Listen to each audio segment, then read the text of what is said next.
പശ്ചിമേഷ്യൻ സംഘർഷത്തിൽ വലിയ ആശ്വാസം നൽകുന്ന റിപ്പോർട്ടുകളാണ് ഇപ്പോൾ പുറത്തുവരുന്നത്. ഇറാനുമേൽ തുടർച്ചയായി 13 ദിവസം ആക്രമണം നടത്തിയ ശേഷം കൂടുതൽ വ്യോമാക്രമണങ്ങൾക്ക് അനുമതി നൽകേണ്ടതില്ല എന്ന് അമേരിക്കൻ പ്രസിഡന്റ് ഡൊണാൾഡ് ട്രംപ് തീരുമാനിച്ചിരിക്കുന്നു.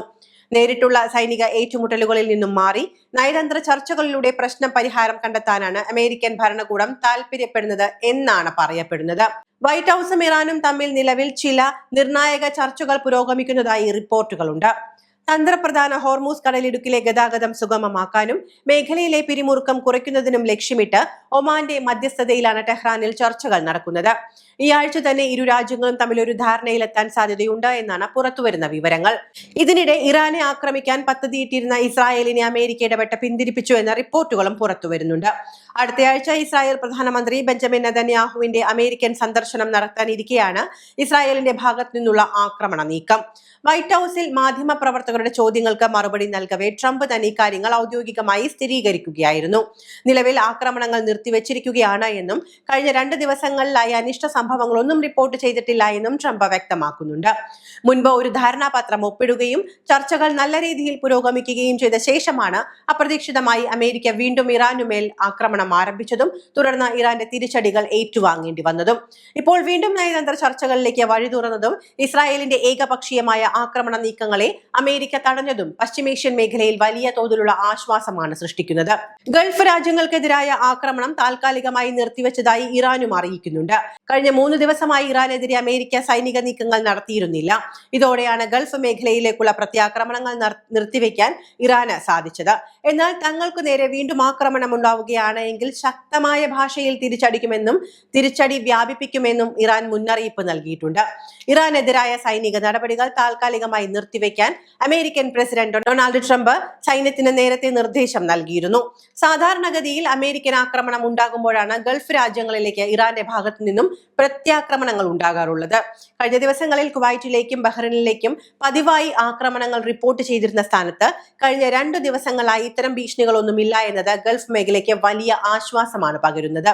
ഈ നീക്കം ഗൾഫ് രാജ്യങ്ങളുടെ സമ്പദ്ഘടനയ്ക്കും മറ്റ് പ്രധാന മേഖലകളിലേക്കും വൻതോതിൽ പോസിറ്റീവ് തരംഗമാണ് ഉണ്ടാക്കുന്നത്. ഒപ്പം വിമാന സർവീസുകൾ ഉൾപ്പെടെയുള്ള സേവനങ്ങൾ സാധാരണ നിലയിലേക്ക് മടങ്ങിയെത്തുന്നതിന്റെ സൂചനകളും പുറത്തു വരുന്നുണ്ട്. അമേരിക്കയും ഇറാനും നയതന്ത്ര ചർച്ചകളിലേക്ക് നീങ്ങാൻ ആഗ്രഹിക്കുന്നു എന്ന തരത്തിലുള്ള പ്രസിഡന്റ് ഡൊണാൾഡ് ട്രംപിന്റെ പ്രതികരണങ്ങളും പ്രതീക്ഷ നൽകുന്നതാണ്.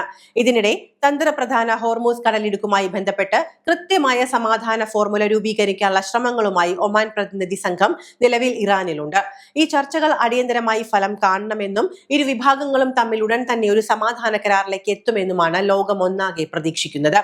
അതേസമയം ഹോർമൂസ് കടലിടുക്കിനെ ചൊല്ലിയുള്ള തർക്കങ്ങൾ പശ്ചിമേഷ്യയിൽ ശക്തമായി നിലനിൽക്കുമ്പോൾ പ്രശ്ന പരിഹാരമായി ഒമാൻ മുന്നോട്ട് വെച്ച പുതിയ സമാധാന ഫോർമുല മേഖലയിൽ വലിയ ചർച്ചയാവുകയാണ്. ഹോർമൂസ് കടലിടുക്കിന്റെ തീരത്തുള്ള രാജ്യങ്ങളും അത് പ്രധാനമായും ഉപയോഗിക്കുന്ന രാജ്യങ്ങളും ചേർന്ന് രൂപീകരിക്കുന്ന ഒരു പ്രാദേശിക കൂട്ടായ്മയാണ് ഒമാൻ ലക്ഷ്യമിടുന്നത്. അമേരിക്ക നിലവിൽ ഹോർമൂസിൽ നാവിക ഉപരോധം ഏർപ്പെടുത്തിയിട്ടുണ്ട് എങ്കിലും ഇവിടുത്തെ സുരക്ഷിതമായ കപ്പൽ ഗതാഗതവും വാണിജ്യ മേഖലയിലെ രാജ്യങ്ങളുടെ മാത്രം ഉത്തരവാദിത്തമായി മാറുമ്പോൾ പരോക്ഷമായി അമേരിക്കയുടെ സാന്നിധ്യം ഇവിടെ ആവശ്യമില്ല എന്ന നിലപാടാണ് ഒമാൻ മുന്നോട്ട് വയ്ക്കുന്നത്. ഭൂമിശാസ്ത്രപരമായി നോക്കുമ്പോൾ ഹോർമൂസ് കടലിടുക്കിന്റെ വടക്കുഭാഗം ഇറാനും തെക്കുഭാഗത്ത് ഒമാനും UAE-യുമാണുള്ളത്. അതുകൊണ്ട് തന്നെ ഈ മേഖലയുടെ സംരക്ഷണവും സുരക്ഷയും മേൽനോട്ടവും ഈ രാജ്യങ്ങൾ തന്നെ ഏറ്റെടുക്കുകയാണ് ഏറ്റവും പ്രായോഗികമായ മാർഗം. നിലവിൽ ഒമാന്റെ ഉയർന്ന ഉദ്യോഗസ്ഥ സംഘം ടെഹ്റാനിൽ എത്തി ഇറാനുമായി കൂലംകഷമായ ചർച്ചകൾ നടത്തുന്നുണ്ട്. അമേരിക്ക ഇറാൻ യുദ്ധത്തിൽ തുടർച്ചയായ 14 ദിവസങ്ങളത്തെ ആക്രമണത്തിന് ശേഷവും കഴിഞ്ഞ ഏതാനും മണിക്കൂറുകളായി വലിയ ആക്രമണങ്ങളൊന്നും റിപ്പോർട്ട് ചെയ്തിട്ടില്ല. ആണവ സമ്പുഷ്ടീകരണത്തെ ചൊല്ലിയായിരുന്നു അമേരിക്കയും ഇറാനും തമ്മിൽ തർക്കങ്ങൾ ആരംഭിച്ചത് എങ്കിലും ഇറാൻ തങ്ങളുടെ തന്ത്രപരമായ നീക്കങ്ങളിലൂടെ തർക്കത്തിന്റെ കുന്തമുന മുഴുവൻ ഹോർമൂസിലേക്ക് തിരിച്ചുവിടുന്നതിൽ വിജയിച്ചിട്ടുണ്ട്. ഇതോടെ അമേരിക്കയ്ക്ക് ആണവ വിഷയം മാറ്റി നിർത്തി ഹോർമൂസിലെ ഗതാഗത സുരക്ഷയെക്കുറിച്ച് ചർച്ച ചെയ്യാൻ നിർബന്ധിതരാകേണ്ടി വരികയും ചെയ്തു. പേർഷ്യൻ ഗൾഫിലേക്ക് അതിർത്തി പങ്കിടുന്ന 8 രാജ്യങ്ങളുണ്ട്. Iran, Iraq, Kuwait, Saudi Arabia, Qatar, Bahrain, UAE, Oman എന്നിവ. ഈ 8 രാജ്യങ്ങളുടെ കപ്പലുകൾക്ക് ഹോർമൂസിലൂടെ കടന്നുപോകാൻ യാതൊരുവിധ ചുങ്കമോ ടോളോ നൽകേണ്ടതില്ല എന്നും, എന്നാൽ അമേരിക്ക, റഷ്യ, ചൈന, ഇന്ത്യ തുടങ്ങിയ മറ്റ് പുറം രാജ്യങ്ങളിലേക്കുള്ള കപ്പലുകൾക്ക് ഒരു GCC+2 കൺസോർഷ്യം രൂപീകരിച്ച് നാമമാത്രമായ ടോൾ ഏർപ്പെടുത്താമെന്നുമുള്ള നിർദ്ദേശങ്ങളും ചർച്ചയിലുണ്ട്. ഈ കൂട്ടായ്മയിൽ അമേരിക്കയുടെയോ ഇസ്രായേലിന്റെയോ സാന്നിധ്യം ഉണ്ടാകരുത് എന്നതാണ് ഇറാന്റെ പ്രധാന നിബന്ധന. ബാഹ്യശക്തികളെ ഒഴിവാക്കി അവിടുത്തെ പ്രശ്നങ്ങൾ അവിടുത്തെ രാജ്യങ്ങൾ തന്നെ പരിഹരിക്കണം. എന്നാൽ ഇതിനൊപ്പം ചെങ്കടൽ മേഖലയിലെ പ്രശ്നങ്ങളും പരിഹരിക്കപ്പെടേണ്ടതുണ്ട്. സന വിമാനത്താവളത്തിന് നേരെ സൗദി അറേബ്യ നടത്തിയ ബോംബാക്രമണത്തിന് പ്രതികാരമായാണ് ഹൂതികൾ സൗദിക്കെതിരെ നാവിക ഉപരോധവും അരാംകോയുടെ എണ്ണ സംഭരണ കേന്ദ്രങ്ങൾക്ക് നേരെ മിസൈൽ ആക്രമണവും നടത്തിയത്.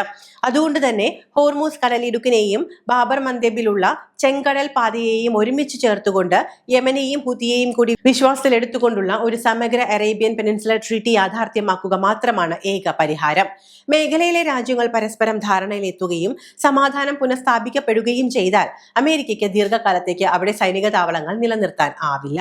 ചുരുക്കി പറഞ്ഞാൽ അമേരിക്ക എന്ന രാജ്യത്തോട് പുറത്തു പോകാനാണ് ഒമാൻ ഉൾപ്പെടെയുള്ള രാജ്യങ്ങൾ ഇപ്പോൾ ആവശ്യപ്പെടുന്നത്. പ്രത്യക്ഷത്തിലല്ല എങ്കിൽ പോലും ഒമാന്റെയും UAEയുടെയും ഒക്കെ ആവശ്യം അത് തന്നെയാണ്. എന്തിനാണ് പുറത്തു നിന്നുള്ള ഒരു രാജ്യം തങ്ങളുടെ അതിർത്തിക്കുള്ളിൽ കയറി അവിടുത്തെ കാര്യങ്ങളിൽ നിയന്ത്രണം കൊണ്ടുവരുന്നത് അല്ലെങ്കിൽ തീരുമാനങ്ങൾ എടുക്കുന്നത്? അമേരിക്ക പുറത്തു പോയാൽ തന്നെ തീരാവുന്ന പ്രശ്നങ്ങളേ ഉള്ളൂ പശ്ചിമേഷ്യയിൽ എന്നാണ് പറയപ്പെടുന്നത്. അത് രാജ്യങ്ങൾ ഒന്നൊന്നായി ഇപ്പോൾ മുന്നോട്ട് പറയാൻ തുടങ്ങിയതോടുകൂടി അമേരിക്കയ്ക്ക് മറ്റ് നിർവാഹമില്ലാത്ത അവസ്ഥയാണ്.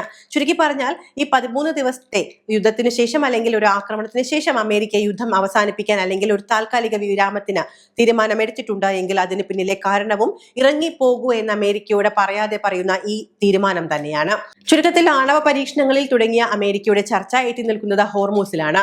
ഇതെങ്ങനെ സംഭവിച്ചു എന്ന് ആലോചിച്ചാൽ നമുക്ക് മനസ്സിലാകാവുന്ന കാര്യമാണ് ഇതിനെ അങ്ങോട്ട് എത്തിച്ചത് ഇറാൻ തന്നെയാണ്. എപ്പോഴും മറ്റു രാജ്യങ്ങളുടെ മേൽ കുതിര കയറാനുള്ള അമേരിക്കയുടെ തീരുമാനത്തെ അല്ലെങ്കിൽ ആഗ്രഹത്തെ ഇറാൻ ഇവിടെ കുന്തമുനയൊടിച്ച് താഴ്ത്തിട്ടിരിക്കുകയാണ്. മറ്റു നിർവാഹമില്ല. ഇറാൻ പറയുന്നിടത്തേക്ക് എത്തിക്കഴിഞ്ഞിരിക്കുന്നു. ആണവ പരീക്ഷണങ്ങളിൽ നിന്നും അമേരിക്ക വ്യതിചലിച്ച് ഇപ്പോൾ ഹോർമൂസിൽ എത്തിയിട്ടുണ്ടെങ്കിൽ അതിനു കാരണം ഇറാൻ തന്നെയാണ്. ഇറാൻ അമേരിക്കയെ അവിടെ എത്തിച്ചിരിക്കുകയാണ്.